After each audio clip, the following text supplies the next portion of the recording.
after only 1 week, there's a new number one ranked wrestler. Do you know who it is? If you don't, we're going to talk all about that, as well as the Kirk and Bushiello transfers, as well as a match preview that you won't want to miss. So let's stop stalling and start talking wrestling.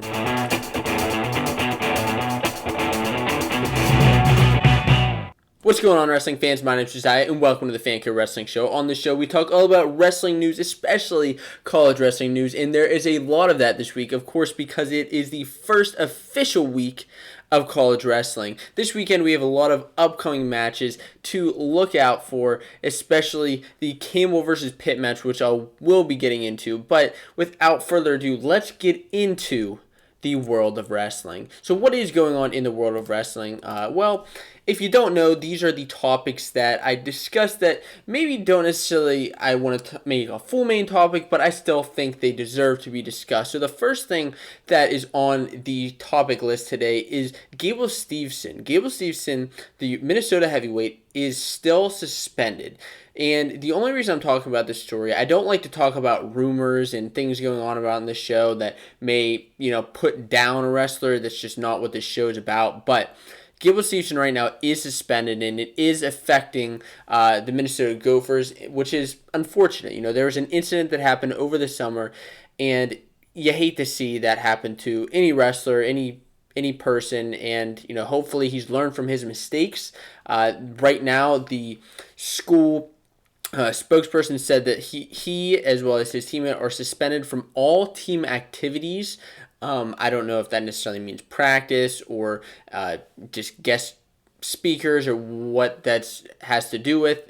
He was filled in by Chase O'Connor in the duel against CSU Bakersfield over the weekend. O'Connor unfortunately lost, but that is what's going on with Steveson. I'd like to see Steveson back. Please let me know what you think if you want to see him back, because he's really one of my favorite wrestlers to watch. He's always aggressive, always going for points, and I love to watch him wrestle. Now, Bo Nickel just won a U23 World Championship. So that is under 23 years old. Bo Nickel won that World Championship, his first World Championship over in Budapest.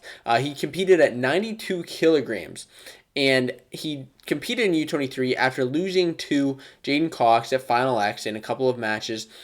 He decided that he was going to have another special wrestle off with another guy to wrestle on Team USA at 92 kilograms for the U23 team, the world team. Now, throughout this tournament, he beat the 2018 world bronze medalist as well as the 2018 world gold medalist on his way to a gold medal. So this is going to just make things heat up a little bit more as we move into next year, when Bo Nickel and Jaden Cox could be wrestling again. We could see a bunch of potential matchups at the 2020 Olympic trials. I'm excited to see what happens there. And let's move into the first main topic of the day. Why do D1 schools wrestle D3 schools? And this is a topic and something that I saw over the weekend that a few people were talking about, mostly just because Rutgers started out their schedule, their 2019-2020 schedule, wrestling a couple of D2 and D3 schools, such as Centenary, as well as Pitt Johnstown, UPJ. I'm going to refer to them the rest of this video. Pitt Johnstown and LIU, Long Island Post. They were a D2 school, but now they are D1 officially this year. They'll still have a couple of D2, D3 schools on their schedule just because they're making that transition into D1. Now, Rutgers won all three of their duels, which isn't necessarily that big of a surprise. They beat UPJ 22-9, Centenary they beat 38-6, and they put the beat down on LIU 43-3. With LIU moving into that new D1 program, you're going to see that it's going to be tough for them. But now, why are these schools wrestling? Why is Rutgers wrestling D3 schools? There are a couple reasons why. First, Rutgers has a tough schedule. Okay, Rutgers, as a Big Ten school, has a very tough schedule every single year, and it's not necessarily that bad that they're going to get some extra matches at the beginning. You see this happen in college football all the time. Okay, these major powerhouse schools start out with a few easy games at the beginning of the season. Alabama does it, Penn State does it, Ohio State does it, Michigan does it. Oklahoma does, like all these major football schools, they have a couple of the cupcake games at the beginning of the season. Alabama maybe lasts a little bit longer because they don't have that tough a schedule, but that's another topic. So Rutgers is doing a very similar thing here with throwing a couple of D2, D3 schools, but you know what else it's doing is actually giving light to it's actually giving light to these D2 and D3 schools. It's giving them some more spotlight. And I'll tell you what, UPJ actually showed up. They have a couple of pretty solid matches. And there were some exciting matches. You know, one of the upsets was Ty Warner over Sammy Alvarez at 133 pounds. And then one other interesting tidbit is that Ryan Anderson of Centenary, you may know that name because he was supposed to go to Iowa State. There were some things that happened, but right now he's wrestling for the D3 school in Centenary. Now, he did have a couple of losses on the weekend, but I think that's very interesting. Now, does this hurt Rutgers in the long run? Does this hurt schools that want to wrestle these D2, D3 schools but shouldn't, can't? Well, they're not gaining any RPI on that. RPI is what essentially gets their guys to national tournament. If in the chance that something crazy happens at the Big Ten tournament, it actually almost secures them that spot, so they're able to get more guys to the national tournament. Now, these are not counting towards their RPI because they're D2 and D3 schools, where Rutgers is D1. You have to wrestle a D1 school in order to get your RPI up. But they have this strong strength of schedule because they're wrestling Ohio State, Cornell, Penn State, Michigan, Northwestern, Illinois, and Princeton, who are all top 25 ranked teams currently at the beginning of the season, so that will actually help out. Last season, they started out 4-0 on the year because they had a couple of these cupcake matches, if you want to call them, ended up 12-6. At this point in this year, I could see Rutgers going 6-0 as they head into the Ohio State match, which will be a lot tougher of a match, especially without Nick Suriano. And that's why these schools are wrestling each other, and I think it's actually is good for the sport, and it's interesting to see what happens. The next topic of the day is talking about Kirkfleet and Busciello. So over this past week, Kirkfleet and Busciello decided that they are transferring schools. They're dropping out of their respective schools and going somewhere else. Where are they going and why are they going there? Well, the first thing I want to talk about is that we don't know right now where these two wrestlers are going. If you don't know who Kirkfleet and Busciello are, I'll tell you a little bit about that as well as reasons why I think wrestlers transfer school, especially in their scenario. So, Kirkfleet, first of all, if you don't know him, he's a top-ranked recruit in the class of 2019, one of the top guys, top heavyweights in the country, one of the top 3 ranked recruits last year. He actually wrestled Gable Steveson in high school in a very tight match, and I was looking forward to seeing the wrestle. He was actually a 4-time Minnesota State champ and a cadet world champion. Now, he was wrestling at the Ohio State University as a heavyweight until this last week whenever he decided that he's transferring schools. Originally, before he went to Ohio State, he was looking at Minnesota, was looking at Oklahoma State, before he ultimately decided on Ohio State. You know, everybody looks at different schools. That's just how things go. Now, what was interesting here, especially with Kirkfleet, now Busciello I'll go into a bit, but Kirkfleet I think was interesting. He was reportedly training with Bo Nickel at the U23 World Championships, just kind of on the sidelines, wrestling with him, getting him trained, getting him warmed up. So I don't know how much that plays into effect as to where he could go. Could he go to Penn State now that he's wrestling them? I mean, you see these Team USA guys training, warming up with each other all the time, but it's just one indication of where he may go. Now, especially with Kirkfleet's case, the other thing is that Kyle Snyder just left the Ohio RTC, left Ohio State to go to Penn State. And because of that, that's a little bit of more of an indication that Kirkfleet could be heading to the Nittany Lions. Now, Busciello is a 5-time state champion, nearly 300 high school wins, multiple times Super 32 champ. I mean, his list of accomplishments goes on and on. Now, you may have seen him wrestle at Beat the Streets this past year against Jojo Aragona of Rutgers, where he actually lost that match, got pinned. Now, he was originally at Arizona State, and he was wrestling probably going to be 141 pounds until this past week whenever he decided that he's transferring schools. Now, he was originally going to Penn State, and then he said he's nope, Not going there, going to Arizona State. Where could we see him go now? Penn State, maybe again.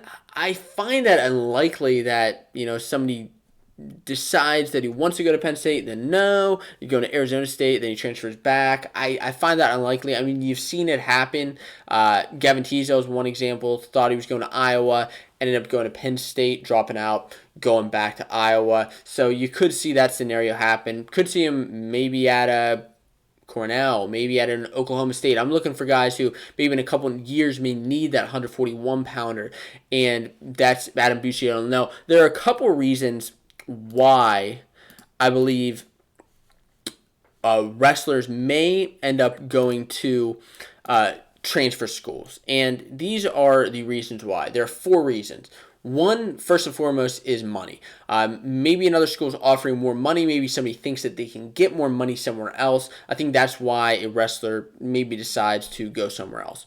2 is academics. You see guys struggling all the time at different schools, whether it's an Ohio State, Arizona State, or an Ivy League school, whatever the school is.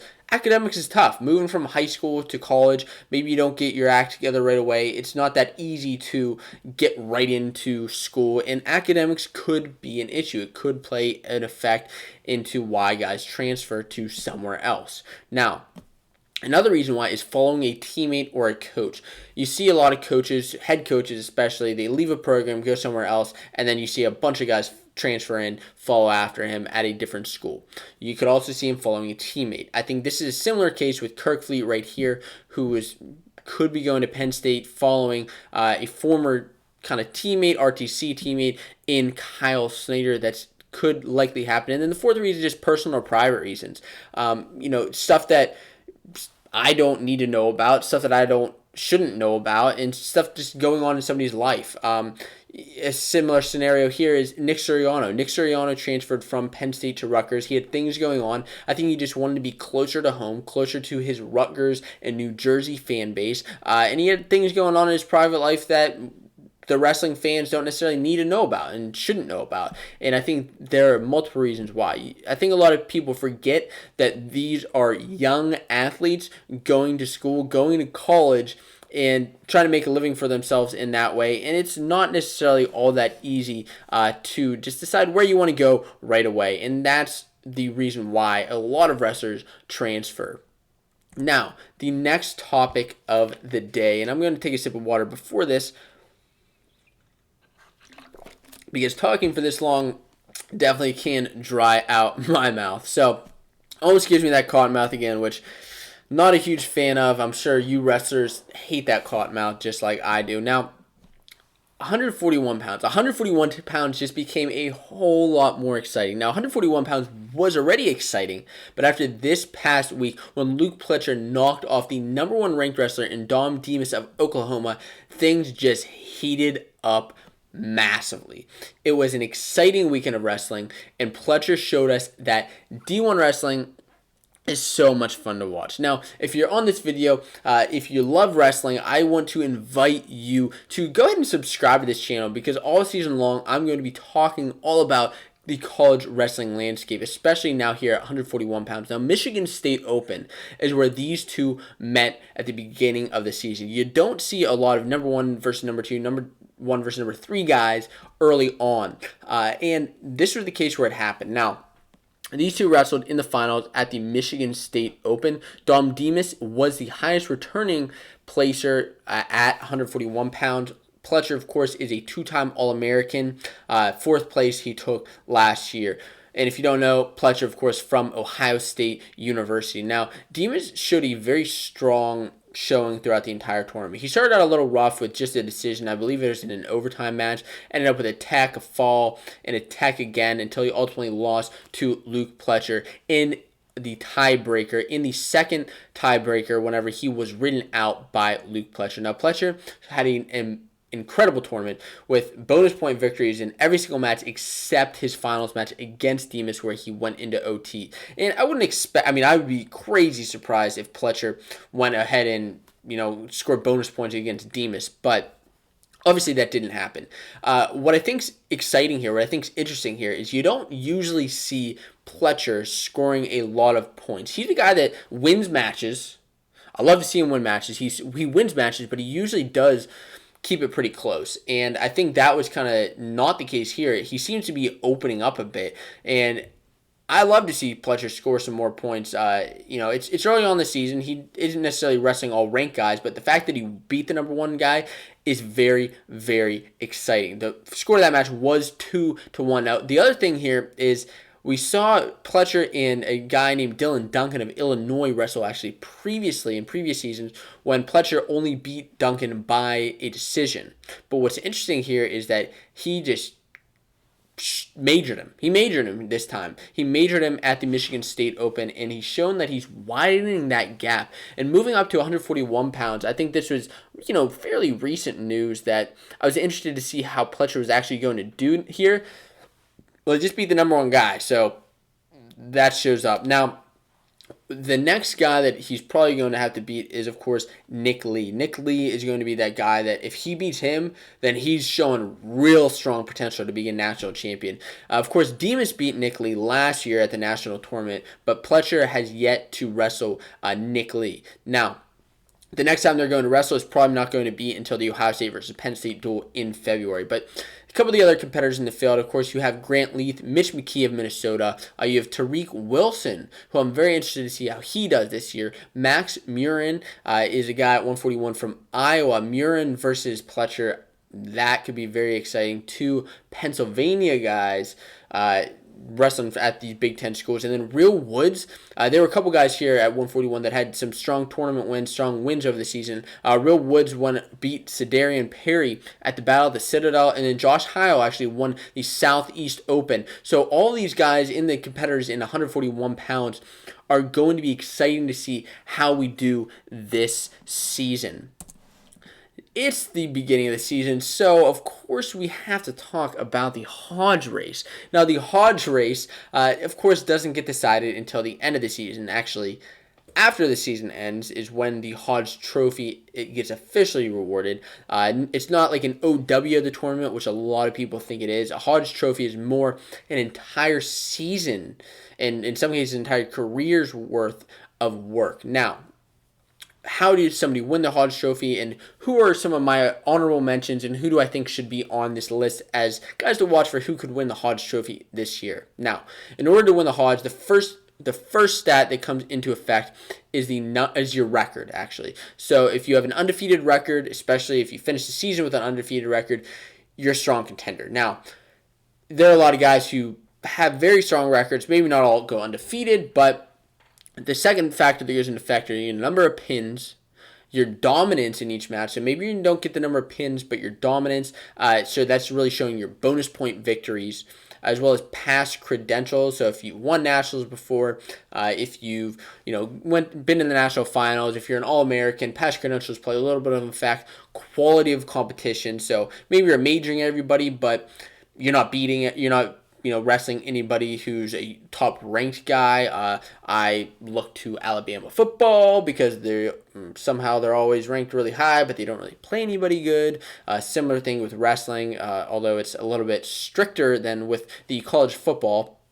Sportsmanship and then heart. So a couple honorable mentions. First, I want to talk about Vincenzo Joseph. Vincenzo Joseph, I have him on the early season watch list as an honorable mention. He's somebody who doesn't always necessarily score a lot of points. Sometimes he can squeak out a little victory, but he does come out with some big pins, which I think is very exciting. I think this year, his senior year, he's going to come in heavy with those hooks against some guys and just really stick a couple of big guys, but as well as anybody in his path. Anthony Cassar, his teammate, last year he had a 71% bonus rate victory percentage, which was absolutely incredible. Now, I'm getting these bonus point victory percentages from WrestleStat. If you guys don't know WrestleStat, it's a great website, all with different wrestling stats on every guy, records, bonus point victories, matchups, and they also have a fantasy wrestling league. Now, I think Cassar can come in very strong this year, and we'll see, if Steveson, who's another guy on my honorable mentions, depending on how long he's going to be suspended, we could see Stevenson actually being another great honorable mention for the Hodge Trophy and somebody who's in contention to win that. He was 30-2 last year, I believe, but came into the national tournament with only the one loss against Gassar, and he had some of the most wins out of anybody in the entire season. And the last guy on my honorable mention is Hayden Hidley, who last year had a 57% bonus point victory, but now with a couple guys out of his way at 157, it kind of clears his path, not only to necessarily a national title, but just clears a couple of guys out of his way so he can just have fun with the year, and we can see him, get some bonus point victories and coming out with a very solid record at the end of the year. Now, who are my great guys who I think have a very strong chance at winning the Hodge Trophy? 3 guys. First up is Spencer Lee. Spencer Lee, over the last 2 years, has won 2 national titles. This year, as a junior, looking for his third, obviously. Now, he's a 74% bonus point victory overall in his entire career, 73% just last year when he was 23-3. Now, last year I think he was hurt a little bit just because he had those couple of losses. I don't think he was necessarily in contention just because of that. Although he had a great end of the season, great national tournament, avenged a couple losses. Obviously, he didn't wrestle Sebastian Rivera, but he did avenge a loss against Nick Piccinini. Now, Spencer Lee coming into his junior year, while he still will have those couple of guys who have the potential to beat him again, I think Spencer Lee is a very strong contender for a Hodge Trophy this year. Next up on the list is Zahid Valencia. Zahid moving up one weight to 184 pounds, away from Mark Hall, who he did beat in the national finals last year. Now, Zahid had a 73% overall bonus point victory, which is very strong, but 79% just last season. And now that we're seeing move up a weight, I think he has a very strong chance of beating even more guys, and I think that he was, he's 31-2 last year, 2 losses that he avenged the national tournament, and I think we're going to see him in his senior year just looking very strong. He's already looking strong, and we'll be excited to see what he does. Now, the last guy, the guy that I think has a very strong shot at winning the Hodge Trophy, is somebody who didn't wrestle last year, but he did wrestle in years past, and that's Seth Gross. Seth Gross of Wisconsin now, just transferring this year to Wisconsin, has on the season so far 3 bonus point wins. So he's 100% in bonus point victories, which is very exciting for him and very good on his shot. He's undefeated on the year, 3-0 in his first 3 duels against Fresno State, Army, and Navy. Came out strong against them. Now, last year, he was also 100% bonus point victory, but that's only because he wrestled 1 match, and he pinned the guy 1-0 before he had to ultimately declare a medical redshirt year because of an injury. In years past, though, when he did actually wrestle a couple of matches, he was 80% bonus point victory in 2018, 83% in 2017. And I'll be honest, I didn't realize that Seth Gross had this many bonus point victories, this many pins, this many majors and tacks. It's exciting to see that because, like I said, I didn't necessarily realize that until I checked out some of the stats on him. I knew he was good. I knew that Seth Gross, obviously a national title contender, looking for another national trophy. And I'm excited to see how all these guys do in the Hodge Trophy watch list this year. Who do you think is going to win the Hodge Trophy this year? Please let me know in the comments below. And guys, the next thing on the list is discussing the Campbell versus Pitt match preview. This is a match I am super excited to watch. And I will be at the match, so please, if you are there, make sure you give a shout out to Fanco Wrestling and just say hi. Now, how do you watch this match? It will be on ESPN+. It will not be anywhere else that I've seen, but it will be on ESPN+. This is a Keith Gavin versus Kerry Collette duel, and I'm excited to see how it does. Now, let's go through some of the matchups, and please, as always, let me know who you think is going to win these matchups, because that's all part of the discussion, and that's all the fun is going to be. So let's go through 125 all the way down to heavyweight. So starting at 125, Pitt has Brendan Fenton. And Pitt, I should mention right now, is ranked in the top 15 in the country, I believe, right now by Flow Wrestling. And Campbell right now is ranked around number 25. So this will be a ranked duel against opponents. There are 4 total ranked opponent matchups. I'll get to that in just a second. So Brendan Fenton will be wrestling Mink at 125 pounds. Corbin Mink at 125 pounds. And as always, these matchups aren't set in stone. We don't necessarily know who's going to wrestle. Most of these matchups are set via wrestle stat that I've kind of looked at that. I've looked at tournaments that these guys have wrestled this season so far and made kind of my mind up. There are no inside info, nothing here that I have. So, Brendan Fenton versus Corey Mink. How do these two match up? Well, right now, Brendan Fenton over the last season had a win over Mink at Cliff Keen, Las Vegas. Now, right now, on the season, last year Fenton was 7-13, while Mink last year was 15-13. Now, Mink this season so far finished 4th at the Southeast Open. This past weekend, we saw Pitt wrestle at the Michigan State Open, where Camel wrestled the Southeast Open. And there was one Campbell wrestler who actually wrestled at the Michigan State Open, but we'll get to that in a bit. So that's 125 pounds.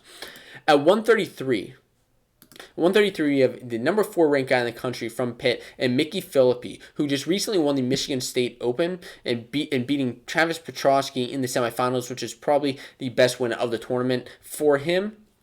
He will be wrestling number 8, Noah Gonzer, who also won the Southeast Open over the weekend. So we'll have a champion versus a champion for this next week, which is exciting. 2 undefeated guys so far on the season. Gonzer's best win at that tournament was over the Missouri guy, who is a top-ranked opponent. He wasn't, I don't believe he was ranked before, but he's ranked now, and it's exciting to see what these two are going to do. Number 4 versus number 8 is a massive, massive matchup.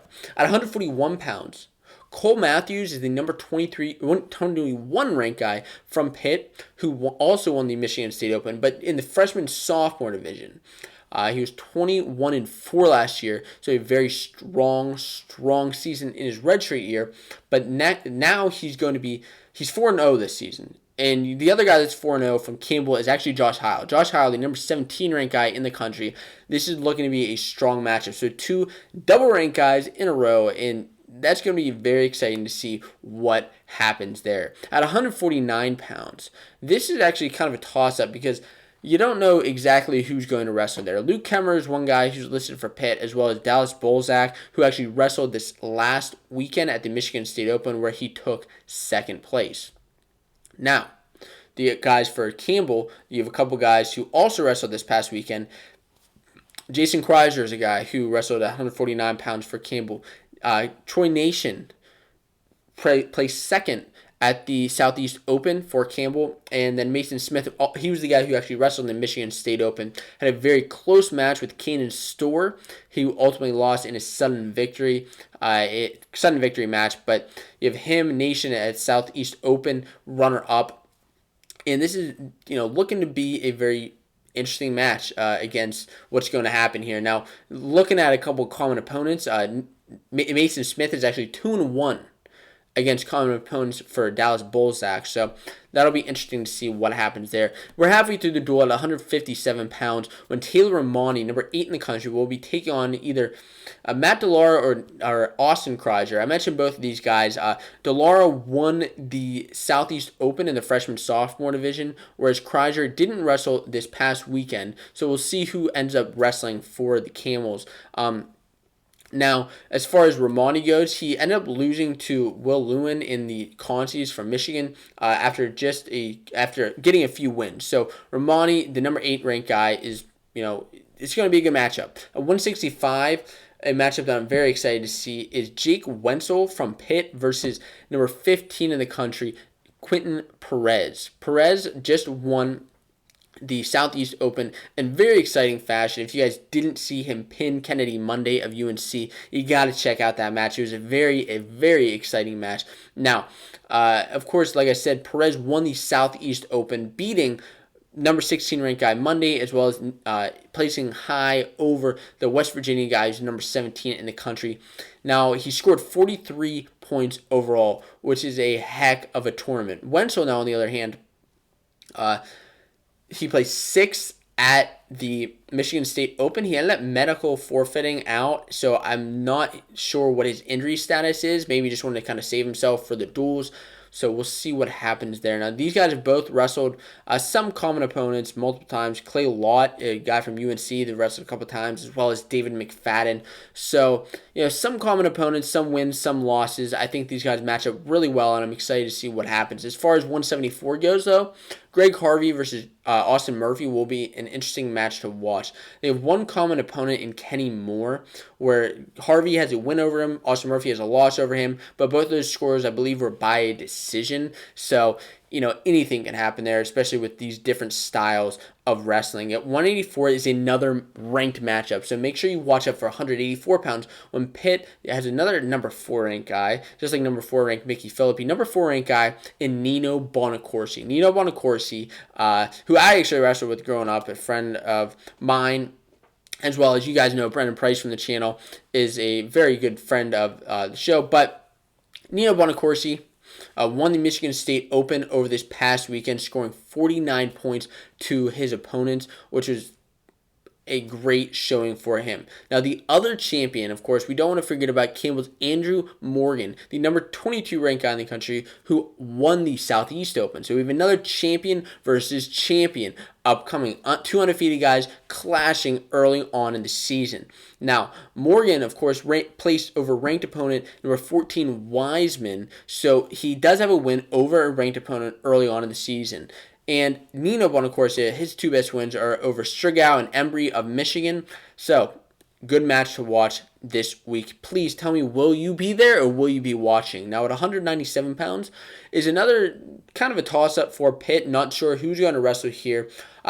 Kellen Stout is a guy who's placed on the roster for Pitt. He's somebody who transferred out of Penn State, came to Pitt. I believe he had a year at UPJ maybe in between there, but now he's at Pitt, Maine. Another guy is Cole Nye, also at 197 pounds. Will be wrestling against Austin McNeil of Campbell. Now he's 8-5. McNeil's 8-5 against common opponents versus Cole Nye, I believe it is. Now, right now, both these guys, Nye and McNeil, are 1-2 on the season, so both have a similar record, and it'll be interesting to see how these two heavy guys clash off. And then at 285 at heavyweight, let's not forget about one of the best matchups of the night, one that I'm maybe looking forward to the most, is Demetrius Thomas, number 14 guy in the country, versus the number 8 guy in the country in Jerry Hino. Jerry Hino